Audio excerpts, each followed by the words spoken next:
I am going to split this presentation into 3 sections, and I'll stop for questions at the end of each section, because they work in parallel.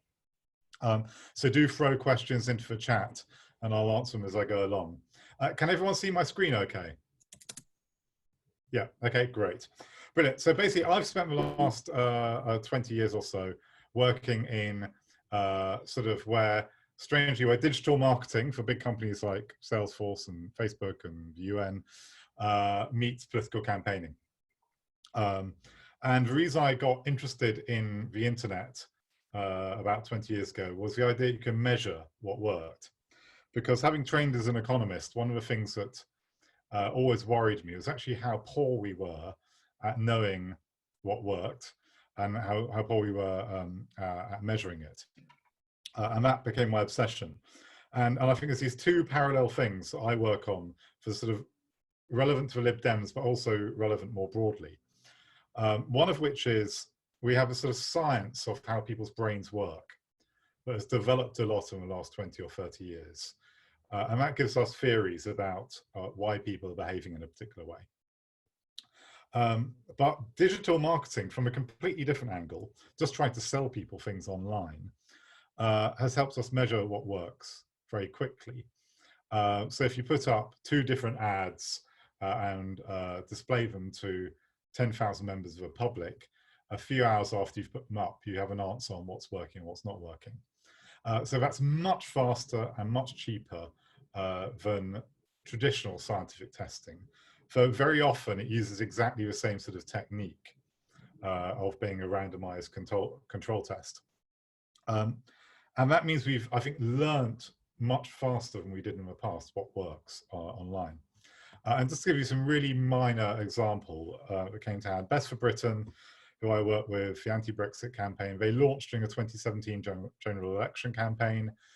They had almost no resources, but we instantly did some testing of different ads, and we could see how 2 ads had the same picture, but fractionally different wordings behaved, and we could see that the best performing ad was 47% better than the next one.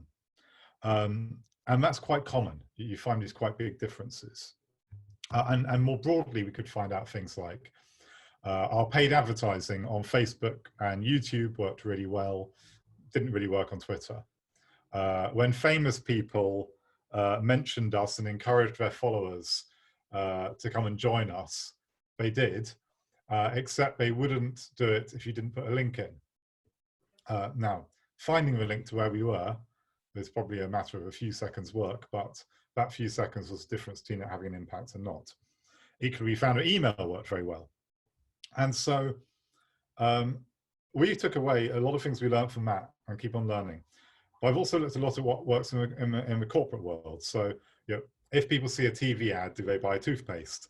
Does a Facebook ad make them like a brand better? And a lot of that learning, of things we've learned, helps us understand Donald Trump and what makes him effective.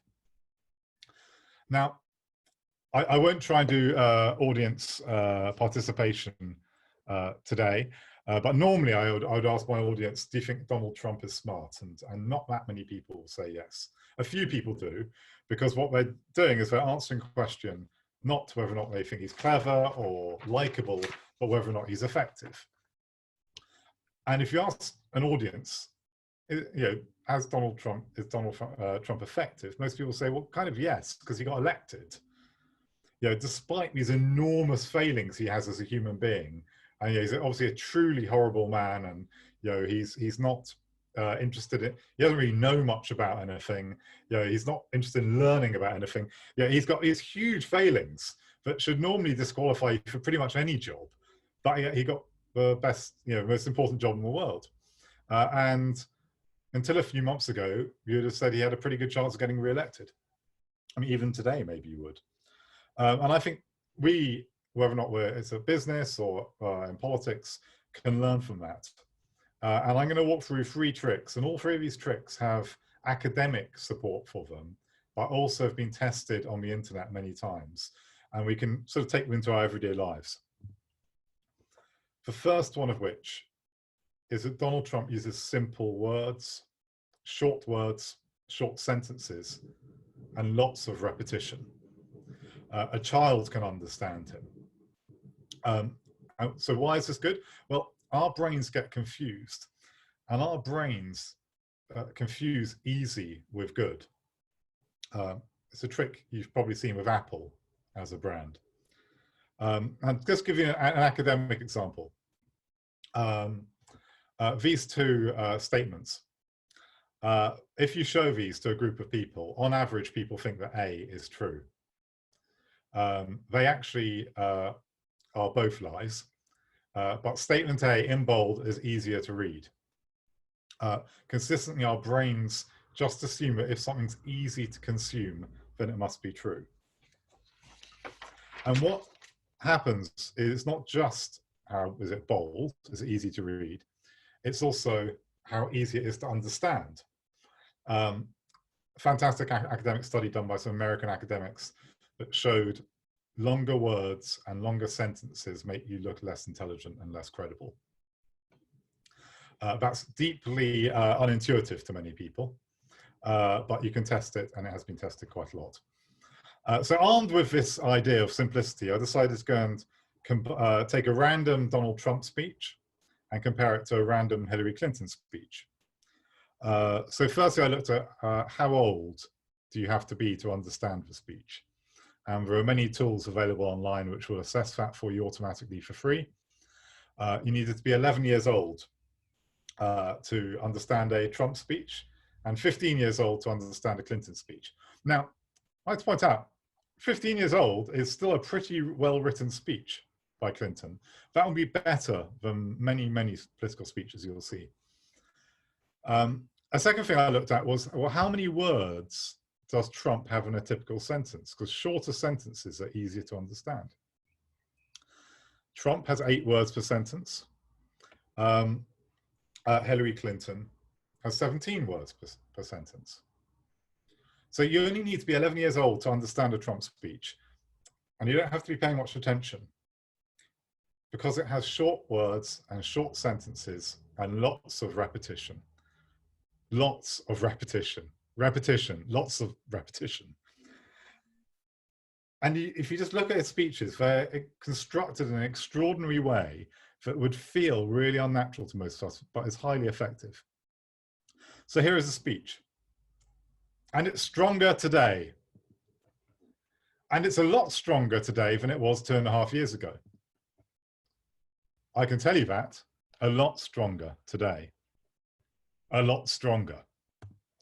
$700 billion we spent, and then 716 billion. That's with a B. And this year, 738 billion. So we've rebuilt your military, and it's stronger than ever before. He takes quite a lot of sentences to say a very simple thing. And I wondered, actually, so this is the full text of that passage. I wondered, how would Hillary Clinton say that? Or how would most politicians say that? And I think you'd see this. It's the same information. It's condensed down to a single sentence, but it requires you to think a bit more. You know, is that a lot of money or not? Has the change been a lot? Well, it doesn't look like a change. 5's not a very big number. John's simplicity is really quite impressive. Now, I did consider for the rest of this presentation trying to talk like Donald Trump, not the voice, but structure what I said that way. But it's really hard. It's really hard. But it is effective because short words are effective.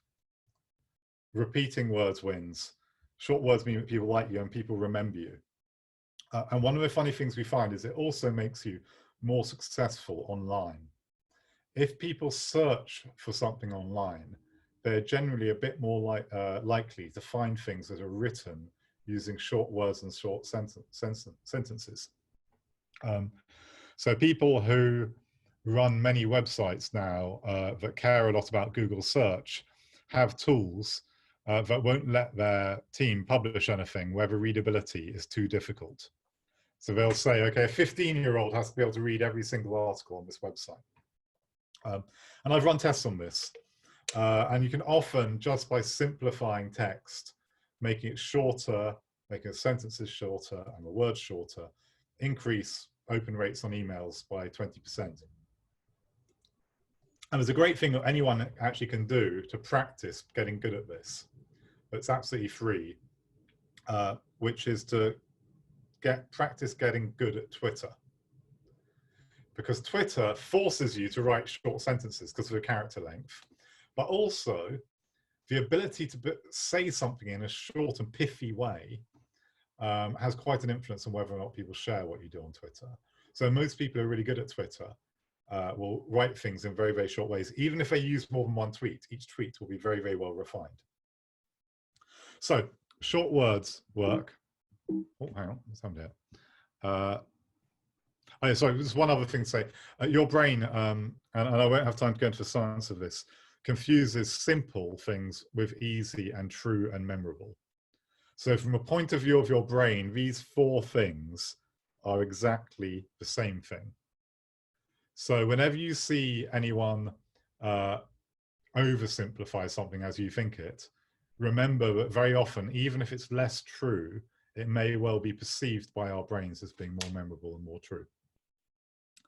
So that's the first thing. Just to check in chat, so I can't really see chat, Pierre. Is there any questions in chat? Sorry, no, no, not for the time being. Okay, great. People, yeah, I mean, feel free to put your questions. It's at the bottom of the screen. There's a little bubble. It says chat, and then you can put them there to everyone, and I'll pick them up as we go along. Okay, so simplicity is one thing you can do. The second thing that's extraordinary about Trump is how he grabs people's attention. He absolutely dominates debate. When he's absurd, you can't ignore him, and you can't actually really attack him when everyone's talking about the next thing that he's doing, the next ridiculous thing he's doing. I think just take as an example this tweet. Cinco de Mayo, the Mexican festival, or the 5th of May, Trump tweets about Taco Bells at Trump Tower. It's kind of, it's so ridiculous, it's nonsensical. It's not really racist, but it's sort of borderline. It's going in that direction. It's absurd, but by doing it, all that anyone's going to talk about on that day is his ridiculous tweet. And I'm not sure this is necessarily conscious, but it is certainly very, very effective. It probably comes out of this deep need to have people looking at him. And the consequence of that is, if you look at what Clinton and Trump spent in the presidential election 2016, Clinton actually spent $800 million on paid advertising, double what Trump did. Yet, Trump's ability to grab media coverage means that he actually got $5 billion worth of free media coverage. Print, radio, social media, compared to only $3 billion for Clinton in total. In other words, he had about 1/3 more headspace than Clinton had, simply because of the way he could grab that space in people's heads. And constantly grabbing people by the brain works. Firstly, it makes people like Trump, makes Trump more familiar. And psychologists have a phrase called the mere exposure effect, which is the more familiar something is, the more we like it on average. For instance, even there's some evidence that people are more positive towards brands that have easy names. Even if you give them fake made-up brands, people will like the names that are easier to say and to remember. The second thing that this does is it frames the debate. It means people are talking about the things that Trump is talking about. And because time is limited on TV and radio and newspapers, and people's attention in their brains is limited too, it meant that by necessity, they knew less about what Clinton was saying, and that more of the battles were fought on Trump's pitch. So these were the top issues in the mind of the American voters at the end of the election campaign. And one of the interesting things is education, which is one of the most important policies in most democracies for obvious reasons, had always been one of the top sort of issues for ages, and it slipped right down because it wasn't getting attention from Trump. Gun control had become massively more part of the campaign. Again, an area that's much stronger for Republicans. And Republicans were winning quite a lot of these policy areas. Obviously, the economy, where Trump was seen to have stood up for sort of middle America, terrorism, gun policy. Immigration, surprisingly, was pretty much a score draw. Clinton, funny enough, did have a small lead.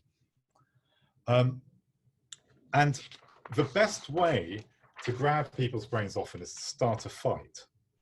And it works for a whole variety of reasons. Social networks love a fight. If you say something nasty, people share it, they comment on it, they like it, or they dislike it, but they talk about it. And social networks have a problem. If you don't speak Spanish, you won't be able to read this, but that makes you like a Facebook computer. Computers can't look at this picture and really know what's going on.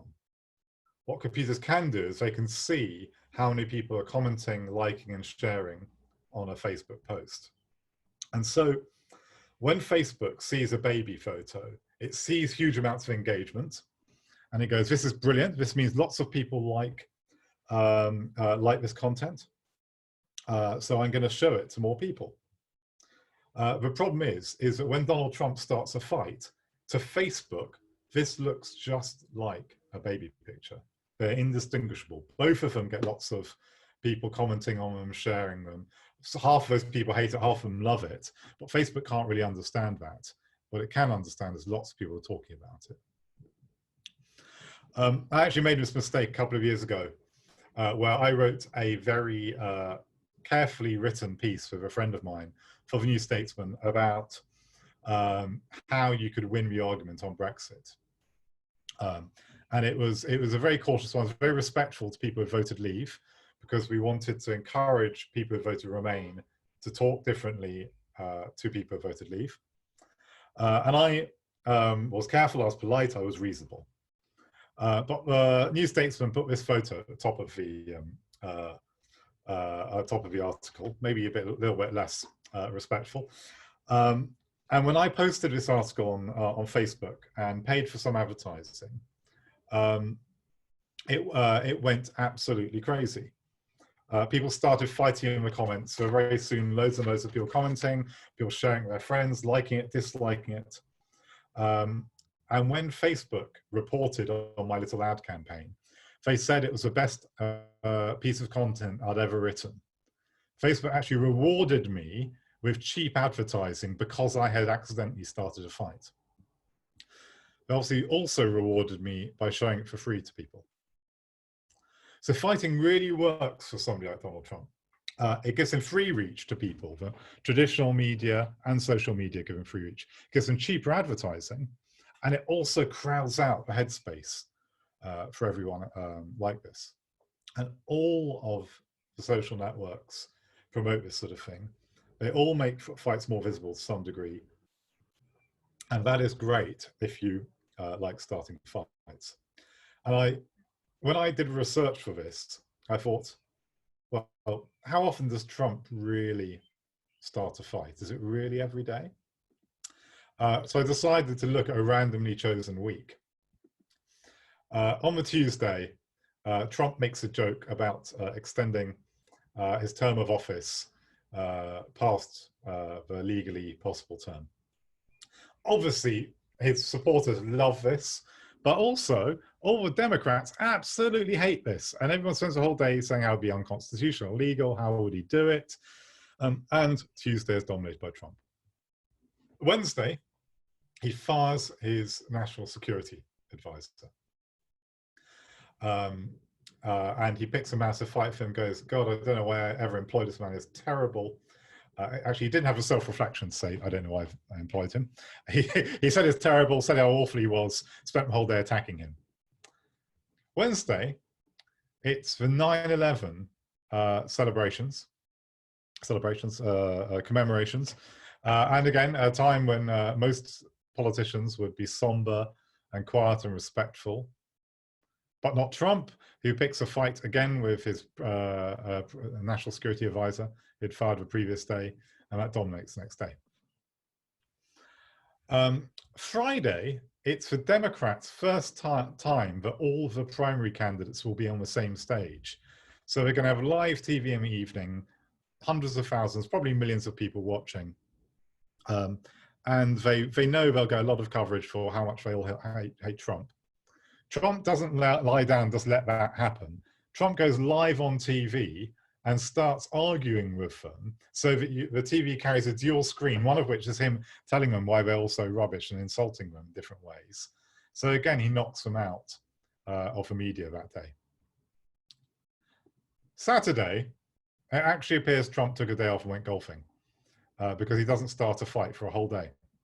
But he comes back on Sunday, ready to invade Iran. And on Monday, picks a massive fight for media, which is again a great way to get yourself media coverage and people talking about you again. It is utterly exhausting reading 1 week of Trump world. And yet he is constantly doing that. And it is highly, highly effective at seizing the agenda. And this is really hard to counter. Now, if you counterattack, you have to counterattack in a way that is more effective than a Trump. And interestingly, there have been 2 instances recently. Kamala Harris, who's running for the Democrat nomination, who's extremely good, did this thing where she compared Trump to the small bloke from Wizard of Oz. It was an attempt to provoke him into a fight, and Trump, interestingly, didn't take the bait. But actually, a couple of weeks ago, somebody did it very brilliantly to Trump, where a bunch of moderate Republicans started an organization called the Lincoln Project, and they made an ad attacking Donald Trump. And they spent $5,000 on it. But that $5,000 was to show this ad during the Fox News segment that Trump is known to watch every morning. And Trump saw it and got really angry about it, how unfair it was, and tweeted about it. And therefore gave it 100 times more coverage than it had otherwise. So that's option 1, is to counterattack, but you have to be really effective and creative to do that. The second thing is to actually try and ignore it and train all of your side not to take part in the fight. And that's extraordinarily hard to do, actually.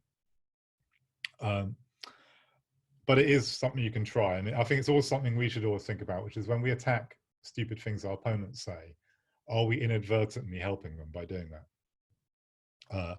For membership, one of the membership guys at LibDemHQ is constantly trying to stop people from doing that. If you really do want to do it, at least screenshot the thing and share it, because then at least you're not helping them in other ways. The third thing is actually lobbying the media to recognize that they're being gamed here. I think some of the more thoughtful media understand this and understand that if Trump comes out one day and says the sky is green or the moon is made of cheese, there is no obligation to report utter nonsense. And just saying you should report it if it's utter gibberish is not your duty. And the fourth thing is sometimes there are ways you can make it expensive. Literally, you can use it as part of legal cases to sue people, or it can be evidence in legal cases, or in other ways you can try and put other bits of pressure on people to sort of get revenge from them for it.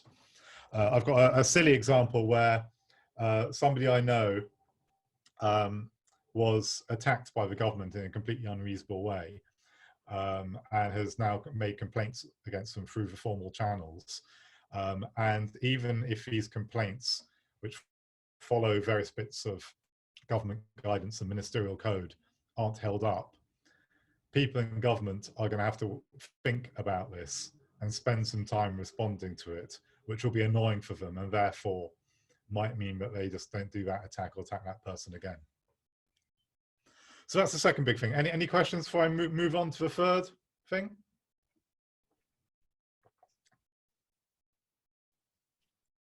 No questions so far from the audience. I've got some actually. I have a question, sorry. Yeah, okay, go ahead.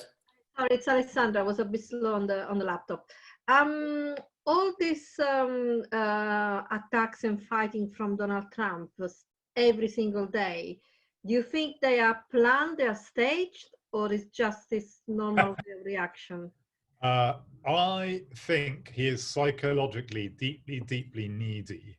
I don't know why, but he's clearly desperate for attention, and he clearly has been for his whole life.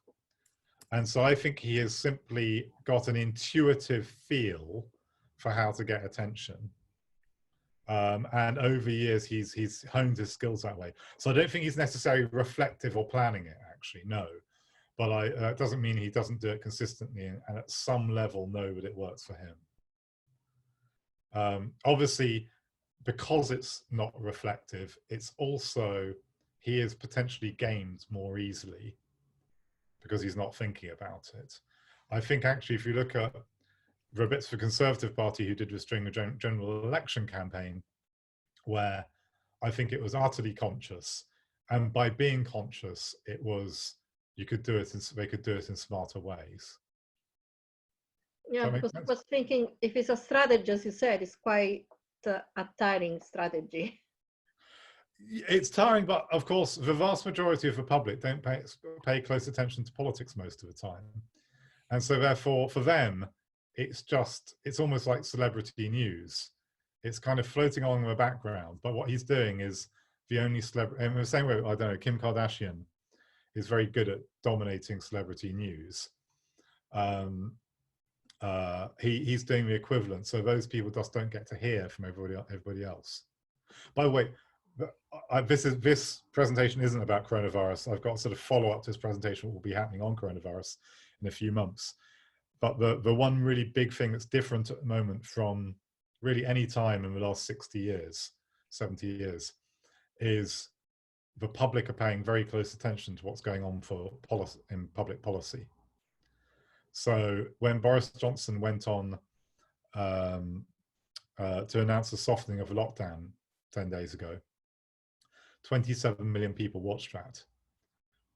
And that is, that makes it one of the biggest TV events of the last 70 years, let alone TV events that are political. And even the evening press conferences are getting enormous viewers. Now, this is a bit of an exaggeration, but about half the public say that they watch the evening press conference every evening. Now, in reality, people don't, but they're still huge numbers. Anyone else before I move on? We'll have space at the end if anyone wants to comment. I think there's a couple of questions coming up, but we'll wait until you're finished, I think. Okay, great. We have about 10 more minutes. Yeah. The third thing that Trump does that's really clever is to make himself look popular. Humans are herd animals. Psychologists have a term they call social proof. We like popular people more instinctively. We like the things that people like, and that percolates for our lives in all sorts of ways. I think the best way to think of it is evolution. If you're on the plains of Africa, 100,000 years ago as a early human, and you see 10 other humans just run past you at high speed, your choice is either analyze the situation or just run after them. If there's a big animal coming your way about to squash you, the running after them helped you. It may not have been rational in the sense of you may not have thought about it very much, but just following everyone else is often a very good strategy. And that's very hard baked into our brains.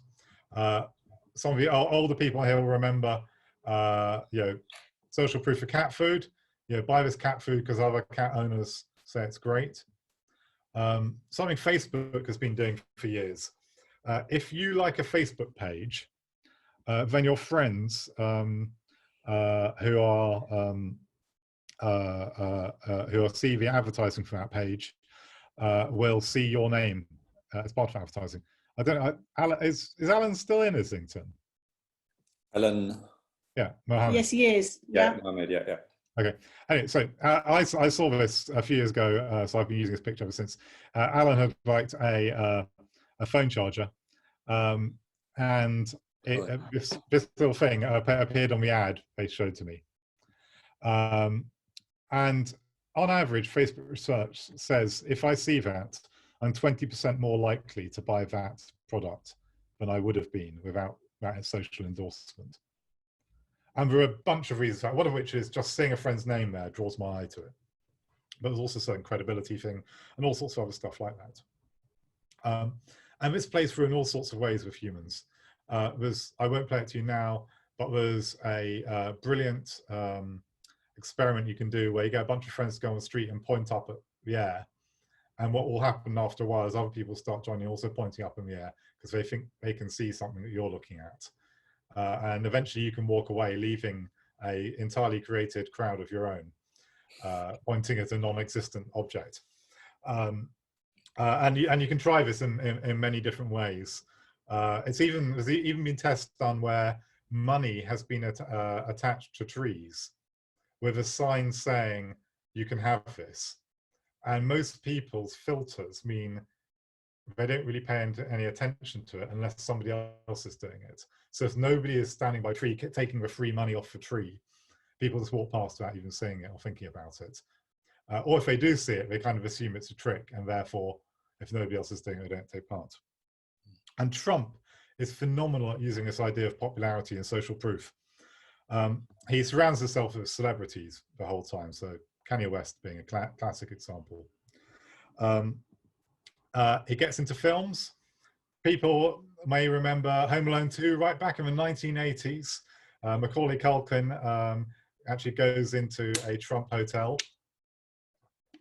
where Donald Trump, really not very well known at that point, has a cameo as Donald Trump.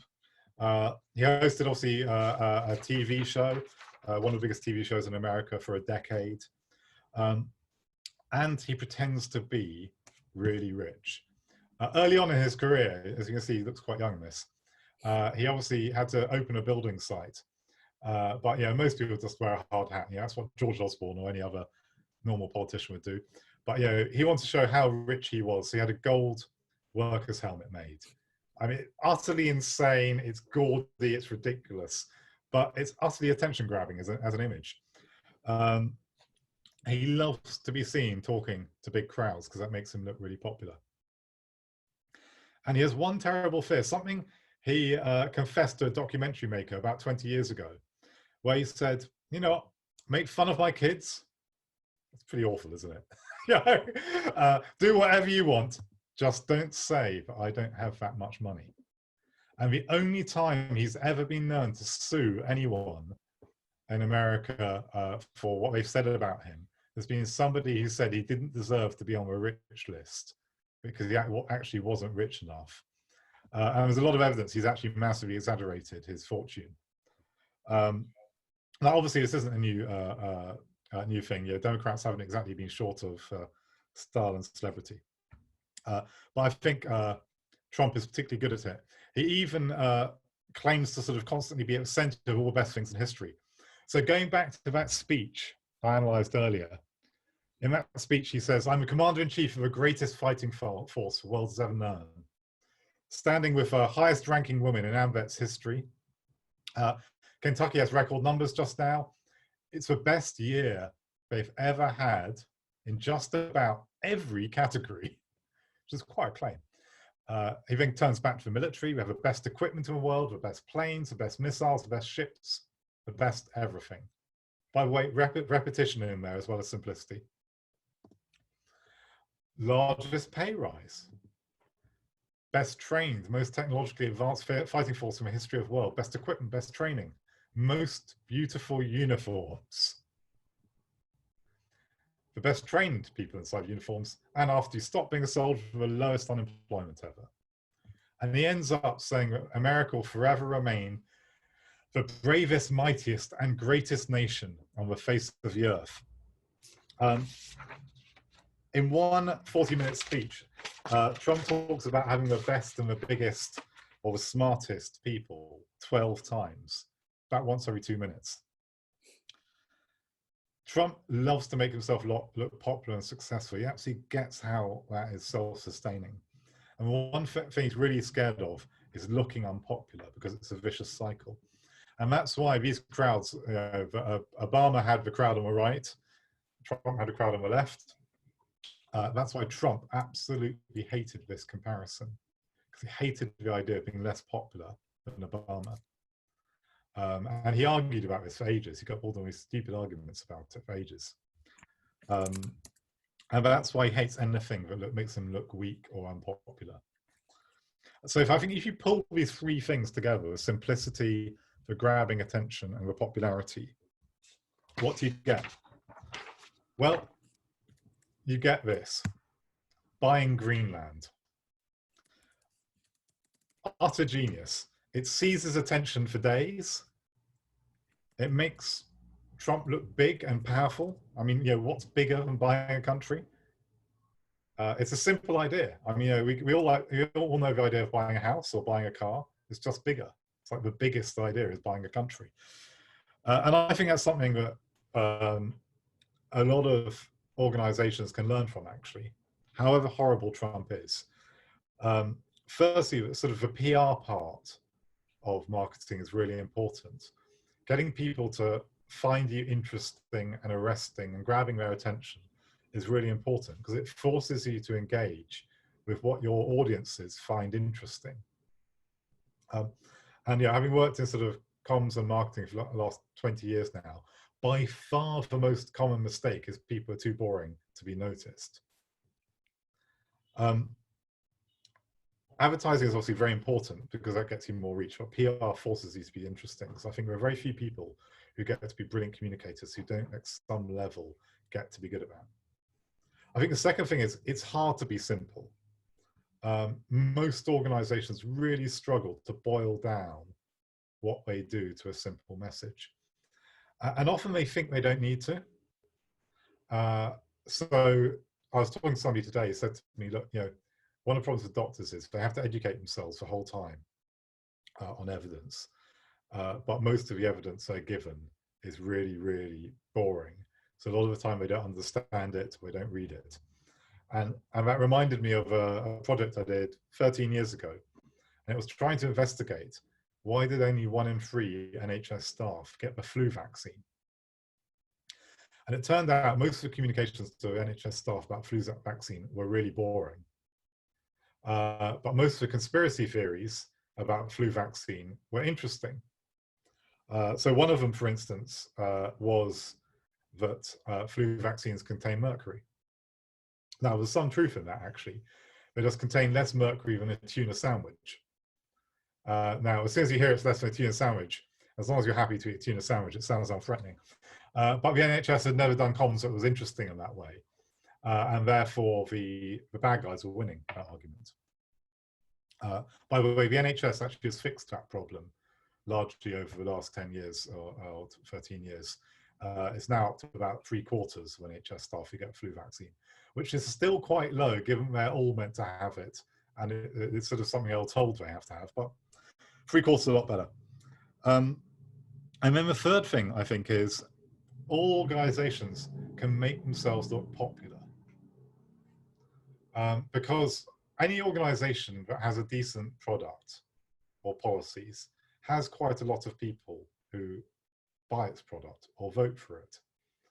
And just reminding people of that is really important, and being confident about it. And it's actually something that Mark Pack and I talk about a bit, which is Lib Dem photos that have one person standing alone are a bit sad, really.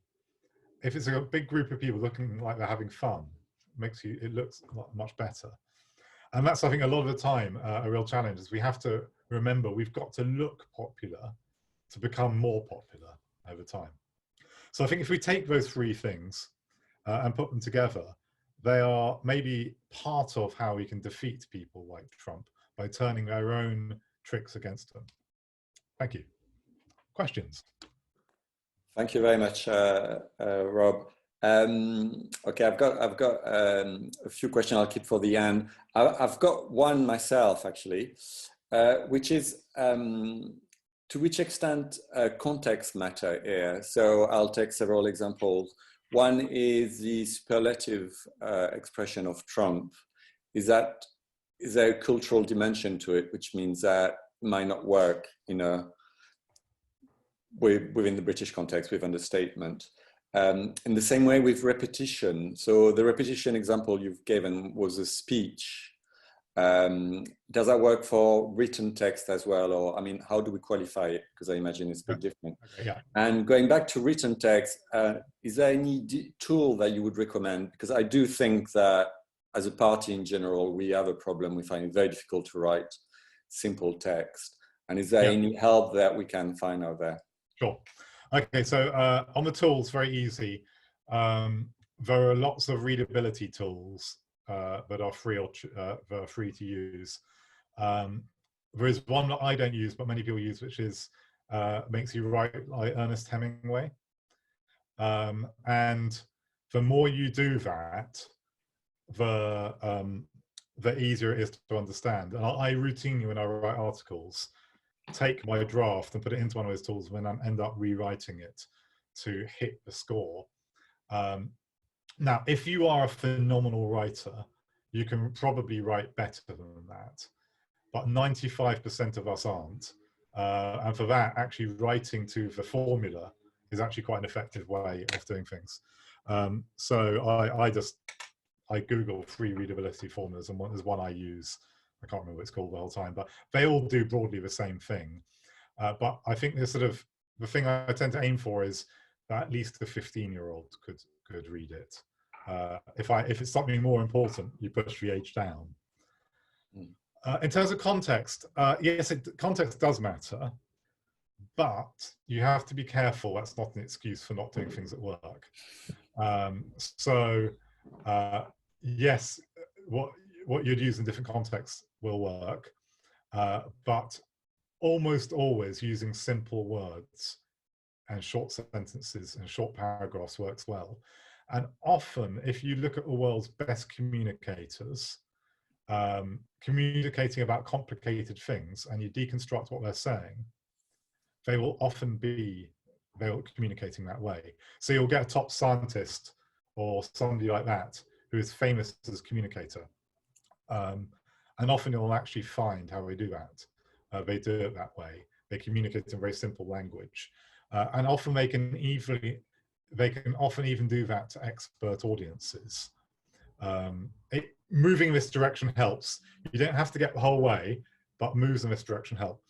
And the repetition thing, you're right. In a speech, repeating words and phrases works much better than in many other contexts. Repeating concepts, though, is important, because the way our brains work is different concepts that are related are wired together in our brains.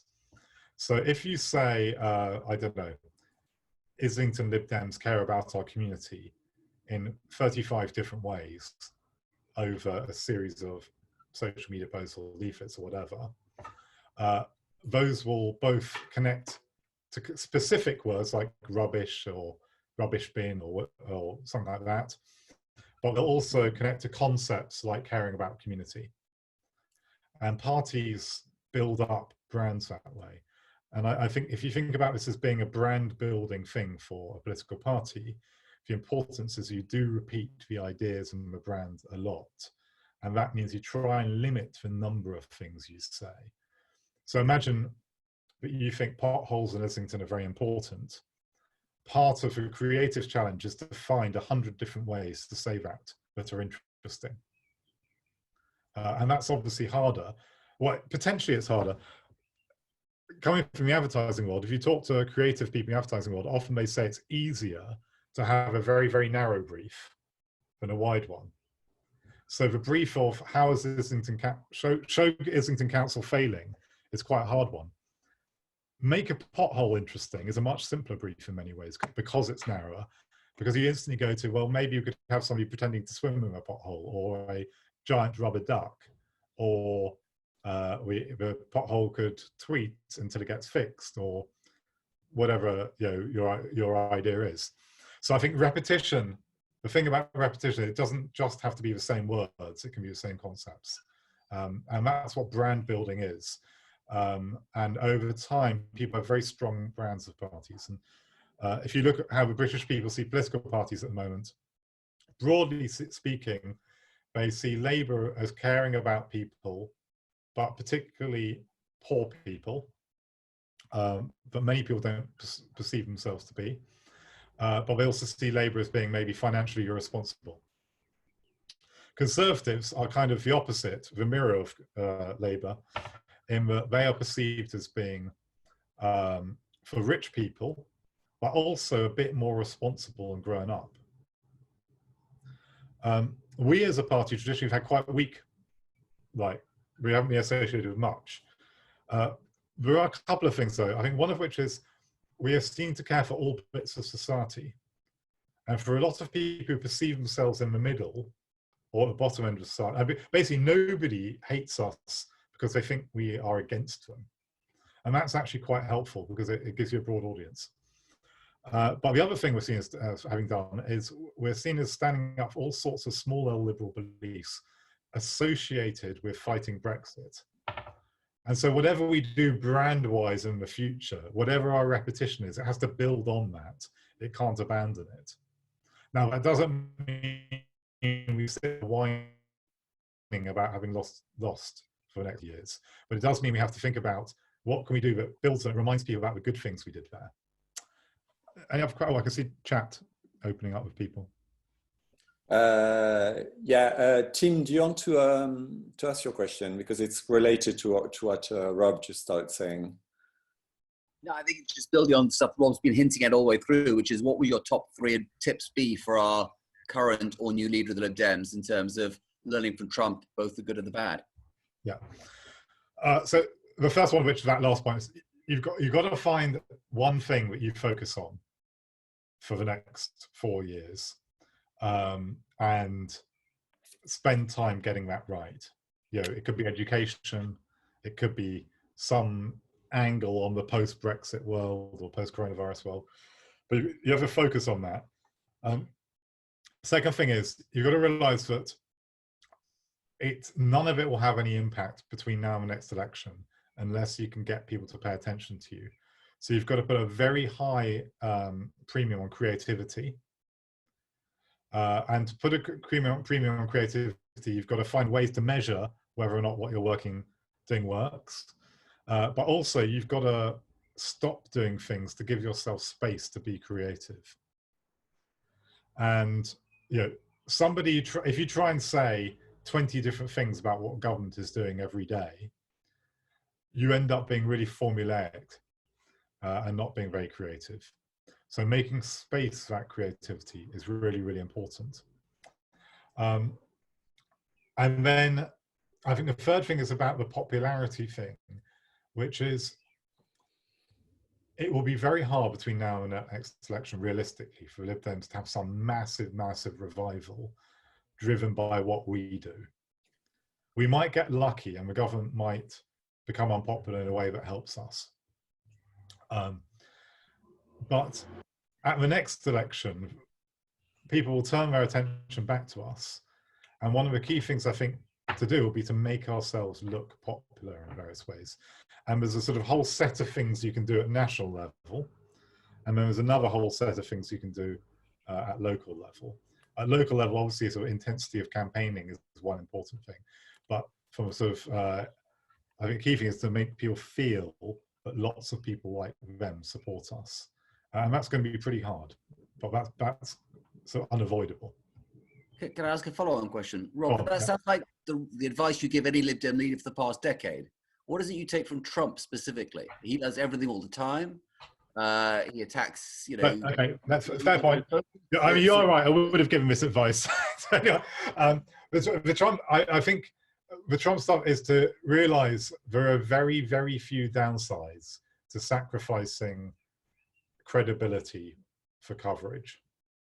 Now, that doesn't say we should just go around lying, but it does say we should almost never worry about being too interesting, and we should never take ourselves seriously.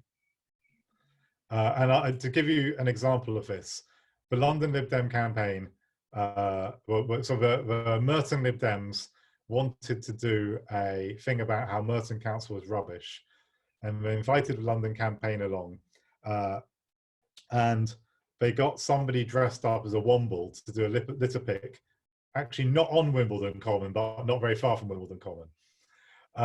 Now, having lectured everyone about how we had to be more interesting, I was the person who had to go and wear that Womble outfit, which was actually great fun. But the photos were brilliant. It was much more interesting than a normal photo op would do. But I could imagine, okay, what does the next Lib Dem leader do? Or what does Ed Davey do in the meantime? I think it's be willing to say things where a lot of people will say they are absurd and will take the piss out of them because they are a bit ridiculous, and accept looking ridiculous or, you know, or picking a fight. And that's going to be, I think that could be quite effective. But you need quite a lot of, you either need no self-awareness, which is what Trump has, or you need, at a personal level, a fair amount of self-confidence to be comfortable doing that. Because if you don't like people laughing at you, you're not going to do that.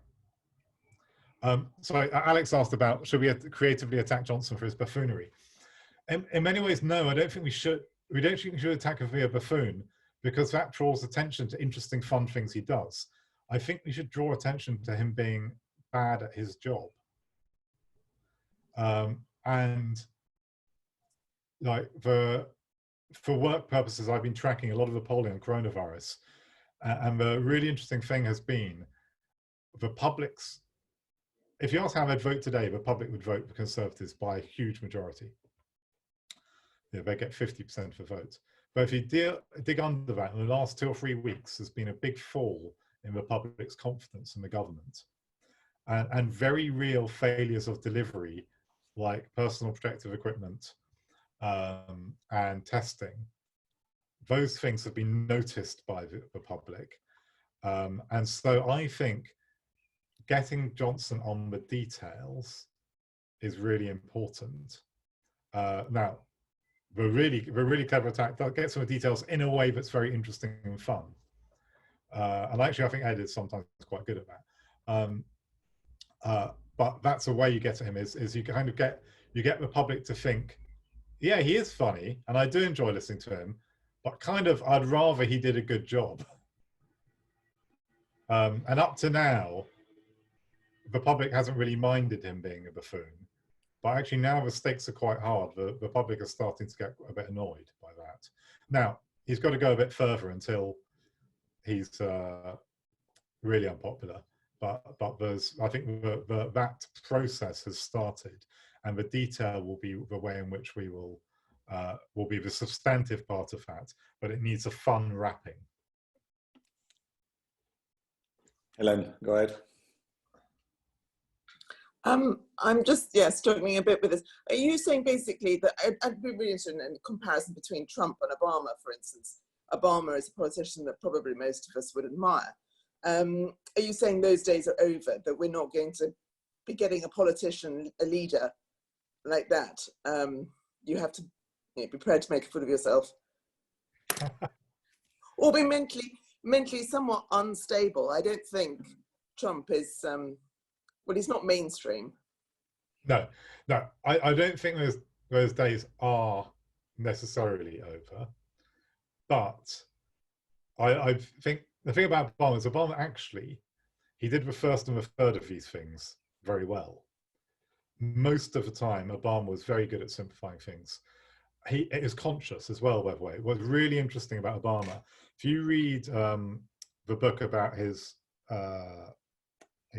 pre-president life, he spent years as a mid-level politician. I think it's about 6 or 8 years, mid-level politician in Illinois before he became a senator, where nobody heard him thought of him as being particularly interesting, because he was learning to be good at communicating. And I think, but he did it in an intelligent way, and this is what I'm really struggling with. Us as Liberal Democrats, we're probably all the ones who are watching, Sarah Cooper at the moment and laughing because she doesn't have. We lost Helen. Sorry, my son trying to contact me. What's? Go ahead, Johan. We can hear you. I don't know where I was now. Well, okay, I agree. I think you can do this while being intelligent, but being intelligent. The problem is very often people think being intelligent means you have to be serious or earnest, and you can't be fun or interesting. And I think the communications genius is to do both. By the way, I think Obama was very good at simplifying things, but that was a skill he learned. If you watched his stump speech when he first ran for election, he had a stump speech he had done for years where he was very, very fluent at it. And when they had to evolve it, you could hear the bits he hadn't practiced as much. And when you heard him give interviews, the interviews where he was well prepared, he was very good at being simple, but every so often, for one reason or another, he wouldn't be well prepared, and Obama would become more academic and a worse communicator. So it's actually quite interesting, I think, with Obama was somebody who consciously learnt this. He wasn't actually a natural thing in every way.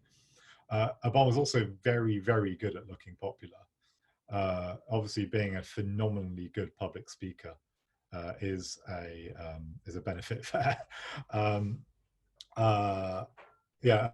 Keith has said he thought Charles was very good at this. Charles Kennedy actually was very good at this a lot of the time. Again, because he recognized people don't want a seminar, they want or at least, even if you stand around, if you even sit around talking about something relatively serious to your friends, quite often will be a lot of humor or interesting things as part of it or asides. And I think that's something that's really hard balance to get right. But I think that the danger is we often think that to be intelligent, we don't have to be interesting. And I think the minimum bar for almost everything these days is to be interesting.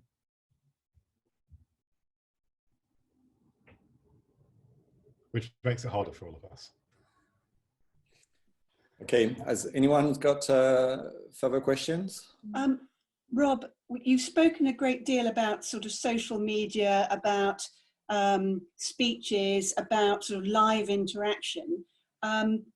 We haven't sort of talked too much about written materials. And of course, traditionally we campaign with leaflets. Is it just a simple question of taking what you've said and applying those lessons to written materials, or is there anything else you would add to that? It broadly is. I think the thing to remember is in written materials, the picture matters much more than the words, and the headline matters more than the first bit, etc. So, and the typical mistake most of us make is firstly massively underthink what the photo or image should be, and secondly, not think enough about how do you turn it into a single headline concept. And a very good way to practice that again is firstly Twitter, but also email writing, because subject lines on emails are effectively headlines in some way.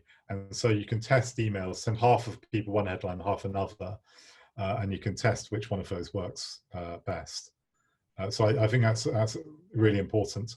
And then the other thing to remember is print size is really important. We tend to have far too many words on bits of paper. Generally speaking, one of the joys of the internet is you can have your article on your website can be as long as you want it to be. So I would be in favor of a lot of making leaflets very, very simple, but with links to a longer explanation online. And what you'll find is for every sort of 100 people who read the leaflet, 5 will come to a website to find out more about that thing. But that tends to be the way to do it, I think. So, by the way, that's a general theme, which is integrating different channels is quite important, thinking about how people do that. And a common mistake is that people put things on a leaflet but not on their website, or vice versa. And if you've got something to say, put it down all the channels, but recognize each channel ends up being slightly different, because the blog post is probably the longest, most comprehensive. It's for people who care about detail. And the tweet is the shortest, and the leaflet will be somewhere in between, or Facebook post. Anything else? Well, thank you very much, everyone, for coming along. If anyone has questions afterwards, do feel free to email me or tweet at me or drop me a line. I'm always happy to chat about it. I was interested to look at things people are doing. And I will let you all know when I do the sort of next follow-up, the sequel to this sometime soon.